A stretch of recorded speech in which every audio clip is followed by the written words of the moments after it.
Now, unlike James, I did not grow up in this type of an atmosphere. I grew up in a very family goes to church is enjoyable, a lot of youth events and all that kind of stuff. But it was a little bit more about healthy relationships, and healthy family, and healthy life than anything supernatural or profound. Until I went overseas, I was working in Eastern Russia, volunteering at a tuberculosis clinic. And I came in, I was about 19, and I came in really thinking that I was going to change Russia. I'm going to be honest, I really thought I was going to change Russia. When you read my newsletters from then and see the video clips I made, I thought I was going to change Russia. And within about a month, I was exhausted. I was absolutely exhausted. Because I was working in the tuberculosis clinic, and these children had really just been left there. The parents had left them there, and they were now on their own. So their void, their need for love was phenomenal. It was substantial. And they would come and they would take every ounce of love out of you that you had on you. They would come wearing almost nothing, if not nothing, with kind of snot dripping, tears running, and they just wanted affection. And the first day was great, second day I loved it, third day I had my newsletter all typed up. By the end of the week, I was empty. I had nothing left. But the one thing I didn't know, once I had given up my desires and my great dream of changing Eastern Russia, well, all I was left with is knowing that I had been sent there with him, that we were doing this together. And I remember I was on the bus, heading to the clinic, and I just had nothing in me. I had nothing in me. There was something in me that knew something beautiful was about to come to life. And I was genuinely so tired. I knew I needed to pray, but I didn't know what to pray. But in that place of knowing we're in it together, something in me began to pray. And it prayed quicker than my mind could catch up with. It prayed quicker than, or more deeply than my understanding could really grasp. But it was a prayer beyond words that was coming out of me. And it brought so much comfort, and it brought so much peace, and it brought so much resolve that something was coming to life today. It captivated me. And when I got to the clinic, did the rounds, and there was a deeper peace in me than I had known before, and a deeper joy in his love for these children. But this moment came where I was with one of the children, and then the doctor said that this will be the last time they see this child.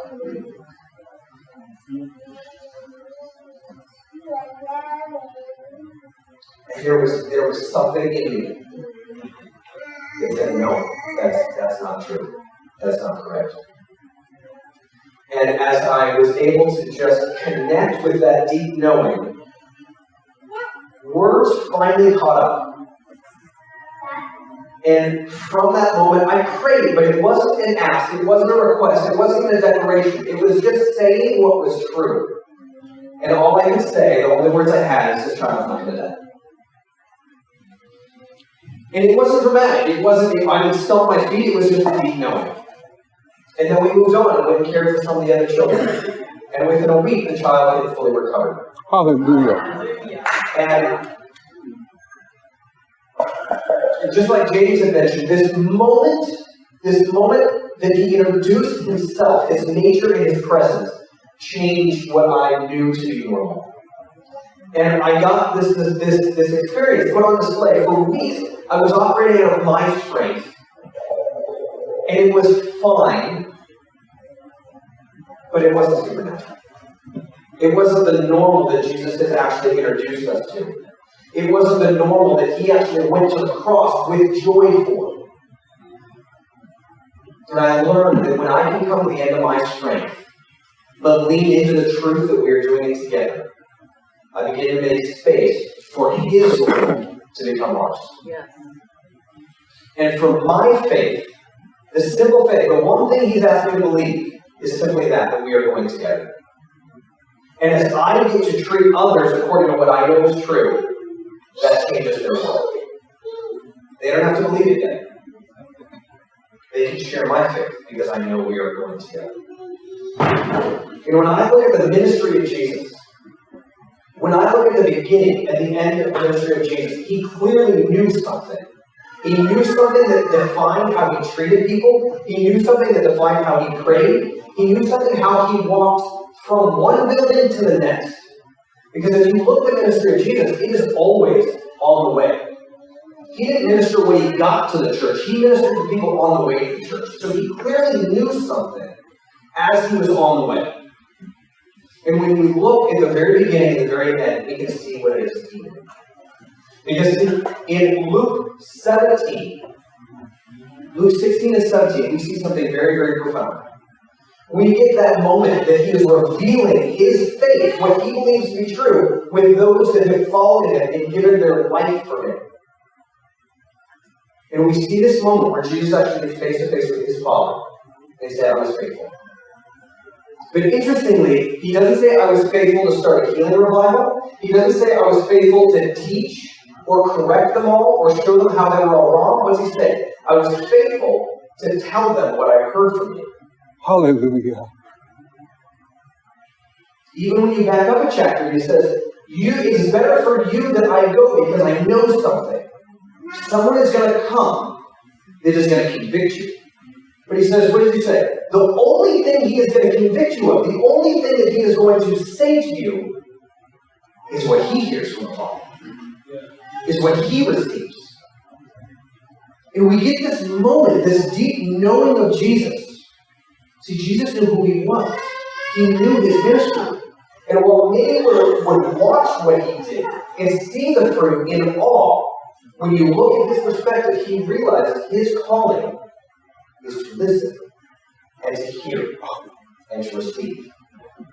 Because he knows he's going to be sent into a world of chaos. And the only chance that he is actually the presence of peace is if he is connected to a world that is greater than the chaos that he is sent into. And you see him go from storm to storm, from illness to illness, from chaos to chaos. But he brings with him a reality greater than the one that he is sent into. And you see the way he did that was a relationship. He was connected to his Father. He knew how to listen. He knew how to hear. And when you look at the very beginning, when he quotes the truth that was established before he was born out of Isaiah, he says, the Spirit of the Lord is upon me. Because I am going to go do these things. Yes, but he knew, this is who I am. I am one that is with him. I am one that is sent with him. Where I go, he goes. Why? Why does the Spirit of God go where we go? Is he obligated? Is it because he promised to? Is it because we just screw it up without him? Again, we see the life of Jesus reveal why. When the Father reveals himself to Jesus, when the Father reveals the identity of Jesus to him, with witnesses all around, he says two profound things. He says, you are my son. You are my son. This is who you are. It is a relationship. And in that moment, heaven revealed not only his name, nature, and normal, but it revealed ours as well.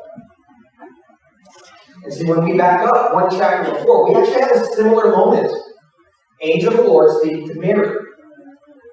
Mary says, I am doing something. I am literally bringing something to life, and I'm going to do it through you. Mary responds pretty much how any of us would. Instead, love it, that's fantastic. Not going to happen. Like, it's no chance. There's no chance I can do this. Do you not know me? What's the angel say? It's happening. Do you not know him?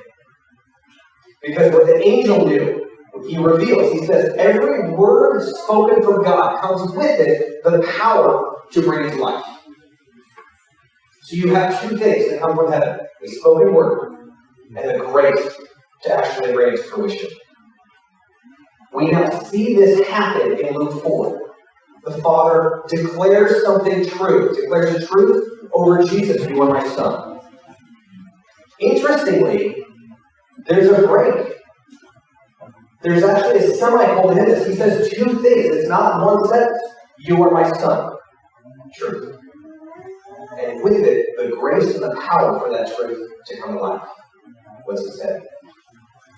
In whom I am well pleased. He reveals his delight over his son.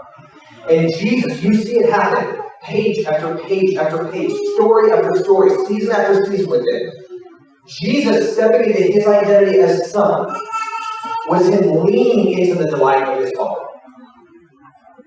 As he knew how to be captivated by the delight of his Father, it was inevitable that his identity as son would come to fruition. He knew that where he went, the Father would follow because of the delight of the Father. This was the normal that he established for us. That delight of the Father that he revealed to all of earth, he also established as an inheritance that he would pass on to any that would believe. This is who you are. Amen. This is who you are. You are the ones that have been called to operate out of the delight of the Father. His faithfulness, His joy, His truth.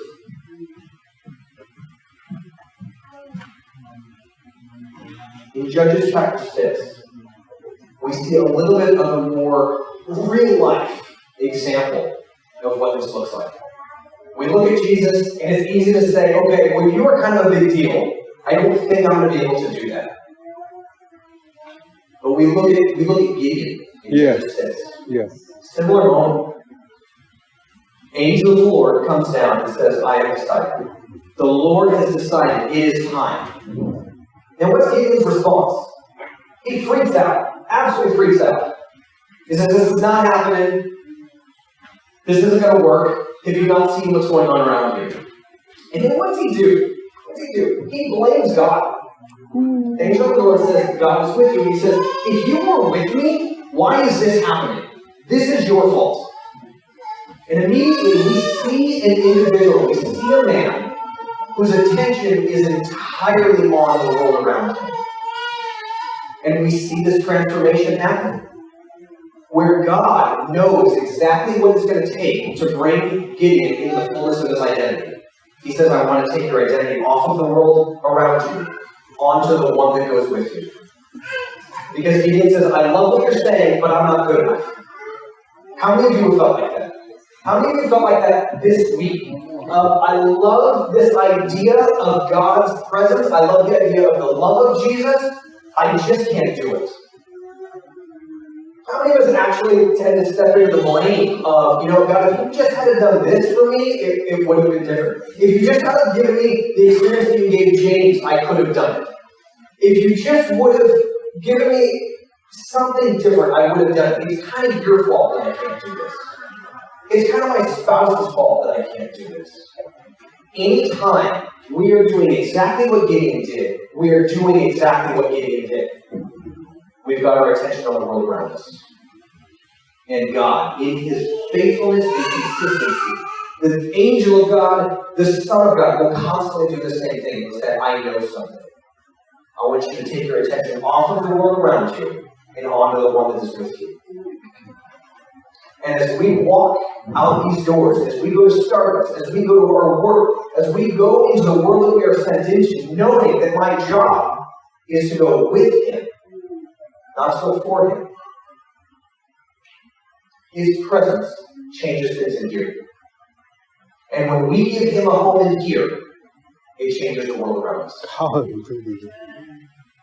See, a couple years ago, I was really uncomfortable with where my life was at.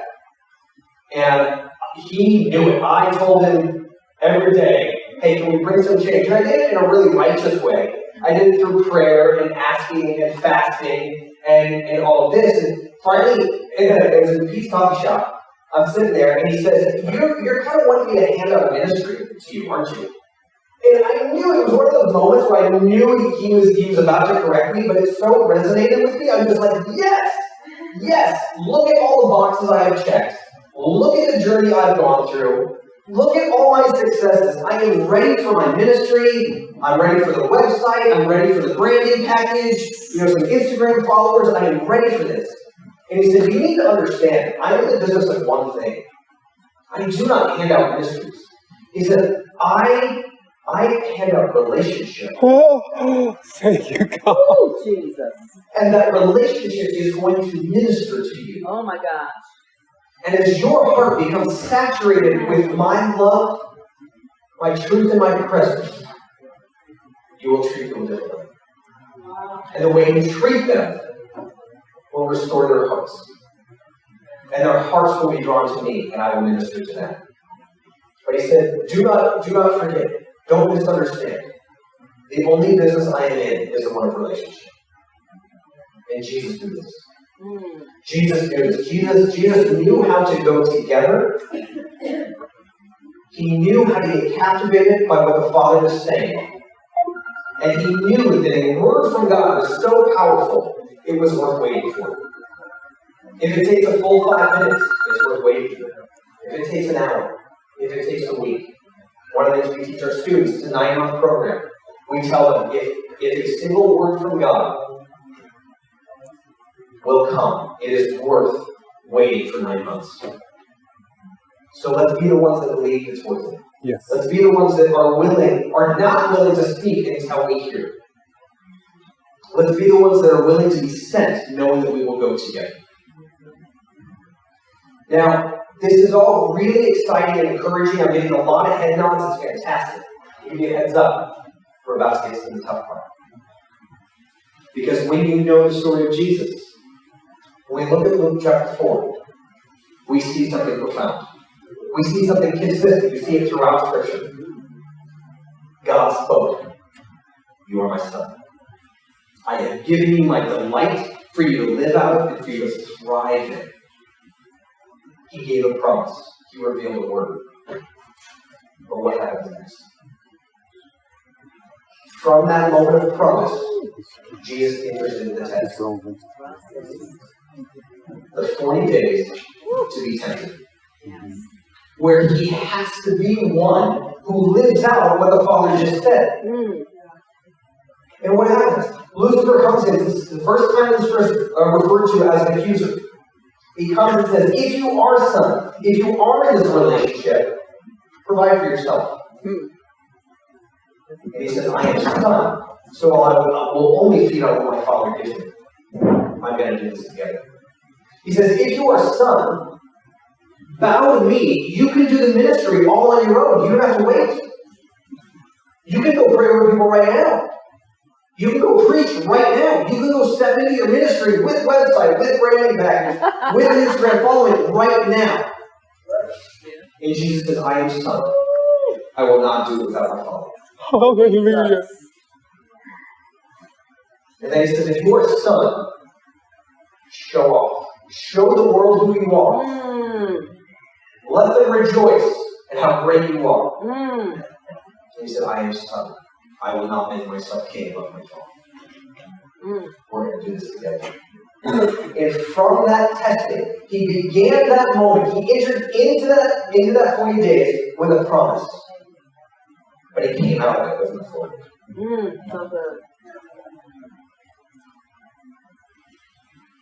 We love to talk about the presence of Jesus. We love to talk about doing it together. We love to talk about getting words from him, that he is the God of healing, he is the God of life and life abundant, he is the God of resurrection. We love to hear it and feel it and nod to it and sing songs about it. This is the moment of promise. Those doors are the moment of testing. We will not step into the authority of that promise without getting face to face with somebody that is currently sick. Without getting face to face with somebody that needs to hear a word from God that I don't have until I listen and hear his perspective. Yes. That is what we were talking about this weekend. Being the ones that know that we are sent together. And being the ones that are not looking to achieve our merit badge as level 5 Christians that hear directly from God and prophesy in his name. We are the ones that are called to possibly look foolish. Yes. And somebody on the street might discover that Jesus is among us. Yes. That's what this is about. Yes. We are called to be sent knowing something. Knowing that however this goes, however it goes, when I talk to somebody at the coffee shop and say, hey, do you have a second? I feel like God's really highlighting you to me. We're called to be the ones that know he is present and he is good. And we don't know where this is going to go, but he's going to touch this person. Maybe it'll be through the word that I get, maybe it's not. I was at a coffee shop, and this woman next to me really got highlighted, and I was kind of arguing with her, like, I'm really enjoying the coffee right now, I'm enjoying my time with you, I've got my journal going on, I've got my favorite pen, I kind of want to stay in my little nook. And he didn't say anything after that. I was like, oh no! You know when he says one thing and says nothing else, he has said enough from his perspective. And so I was like, okay. So excuse me, miss, do you by chance have 2 daughters that are going through something a little bit tough? She's like, no. Awesome. Wow, I could have enjoyed my little look over here. Really? And she's like, why? Like, I was just talking with Jesus. I felt like he really wanted you to know something about your daughters. Felt like he was saying that there was, a real treasure in this season they were going through. So I get her home, please enjoy your coffee. And she's like, you have coffee with Jesus? Like, yeah, it's my thing. I feel like he's sitting here with me, we talk about things, he shares things. She's like, I never thought I could have coffee with Jesus. And I'm just like, did you not notice I got the word wrong? Like, I missed. Why are you still touched when I missed on the word? The word's irrelevant. Oh, that's so fresh. The nudge is where the light is. The fact that we connect with the presence of love, the person love that is in the room. And he says, I want this person to know me. And hey, you might look a little foolish in the process, but their life's about to change. Jesus. And so we want to lean in because we have gone into that coffee shop with the person truth. Come on. And so we're going to ask his perspective. We're going to ask his opinion. We're going to ask what's true of this person. Yeah. We're going to take a risk and share that. Maybe it's accurate, maybe it's not. But there we are together. Amen. And this person's about to Amen. Amen. See, when I was overseas, James and I were actually in the same country, different regions, completely different experiences. His experiences are a lot more fun. I'm a few years in, and evangelism is not going well at all. It's embarrassing. I am not liking it. I'm trying to hide that reality in the newsletters. Say, let's focus on this kind of stuff. Let's not ask about the evangelism kind of stuff. And as a missionary, not good at evangelism, that's kind of an identity crisis. And so I'm sitting there with him. I'm out on a boat at this point, and just like, hey, do I just go home? Am I done with this? And he said, I think you don't understand my perspective of evangelism. And he began to reveal, he said, you think evangelism is sharing your opinion and trying to get them to agree with you. And then he hit me hard. And he said, you think truth is your opinion. Don't shout me down. And he said, truth is a person. It's a person that's with you. And if you can make some space for the person in the room to hear something from the person's truth, they will not only discover what is true, they will discover that they hear from God themselves. And again, I will say, we are not sent to reveal to the world how big of a deal we are. We are sent into the world to reveal how big of a deal the one we know is. And that's what this is about. Thank you, Father. Who invites God? One of the things I love about God is that he puts on display the normal that Jesus established for the Father. We've talked about the normal that he's established for us, but the normal that he's established for the Father is actually interesting, profound. Scott doesn't know what I'm about to say with this one. I asked permission if I could talk about this, and he said yes before I finished the sentence, so I'm like, all right, let's do this.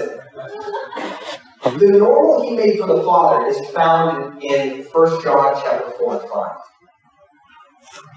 See, now Jesus, when the identity of Jesus was revealed, when he declared, you are my son, he declared, all that is mine is yours. All that I, the Father, am, are you, my son. And in 1 John 4 and 5, we see something profound. Jesus, from the Father's perspective, was the perfection of the Father's love. Because love is not complete in isolation. Love requires a relationship. And Jesus said, I will be that relationship. I will be the one that perfects your love. I will be the one that knows how to receive who you are. And we see this theme in Paul, we see it in the disciples, we see those that really spend enough time with Jesus and the Father to know how he works. And we hear them say, the Father is perfected in us. His strength perfected in our weakness. His power perfected in our willingness.